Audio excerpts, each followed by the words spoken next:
Okay, have you ever wondered how some people just seem to get people to say yes and are able to get what they ask for?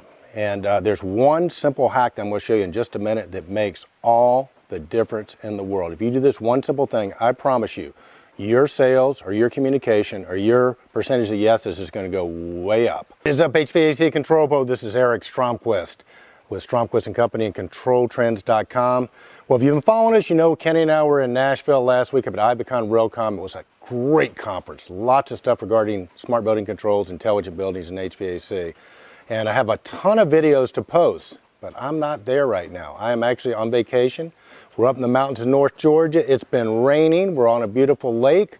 And I went off without my hard drive with all the video footage. So I thought, since I don't have anything to post regarding smart building controls, that what I would do is maybe follow up on a video that I posted last week on the YouTube channel regarding sales and persuasion, some hacks we have.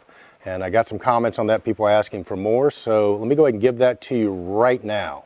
So the gist of the video last week was that the words we speak only constitute 7% of the communication process. And it's the last 7%, okay? So that basically means when we're talking, it's our least effective form of communication. So we talked in that video about how to establish rapport. In other words, people buy from people that they like and trust. And that's why a lot of times when we meet people, we're trying to find commonalities. Like if you're talking to the man, the myth, the legend, Ken Smyers from Pittsburgh, he's going to talk to you about the Steelers. If you like the Steelers, he likes the Steelers. You sort of get that rapport right off the bat. It kind of works.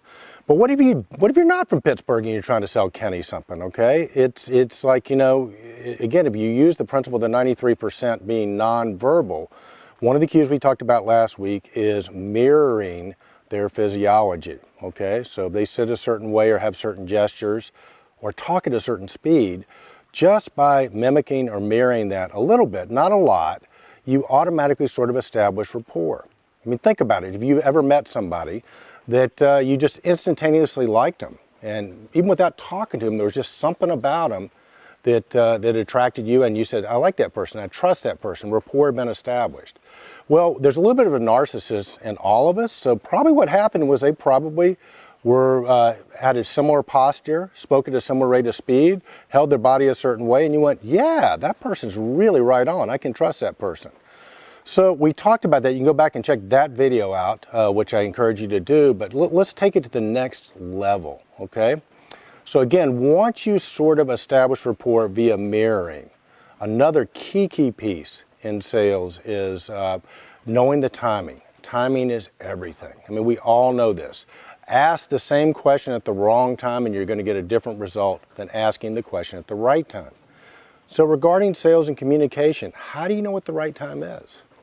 Well, using our nonverbal cue, we can get a really good indicator of that. Extremely accurate. So let's put that to practical use, okay? So you've been sitting the same way they are. Maybe you're sitting with your arms crossed, they're sitting with their arms crossed. Maybe you're just listening. Maybe you're not even talking to them at all.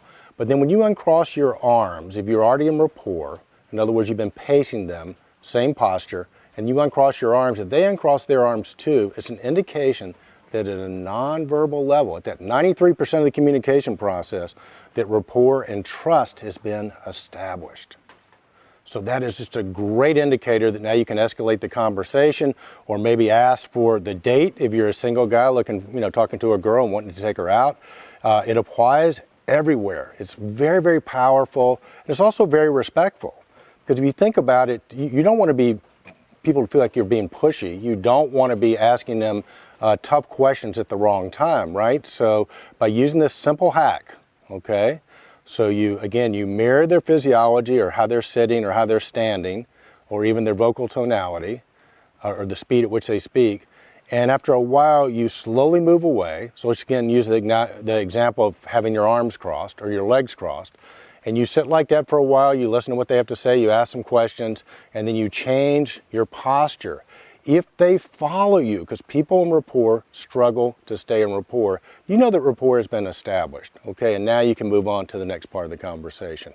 All right, so there you go, man. That's a sales hack there. We're going to get into the power of silence in the next episode of sort of sales hacks. So stay tuned for that. A ton of videos coming from Ibicon Realcomm, some great stuff at that conference. So congratulations to Jim Young, Howard Berger, and Lisa Woods for an awesome conference. Be sure to go to controltrends.com. Hey, if you haven't already subscribed to our YouTube channel, be sure to hit subscribe. And hey, if you like this, give me a like. If you have any questions, please ask the questions as well. I have spent the last 40 years studying nonverbal communication, so I know a little bit about it. And it is definitely something you want to add to your arsenals of communication and sales hacks. All right, so remember, be bold, stay in control. We'll catch you on the flip side.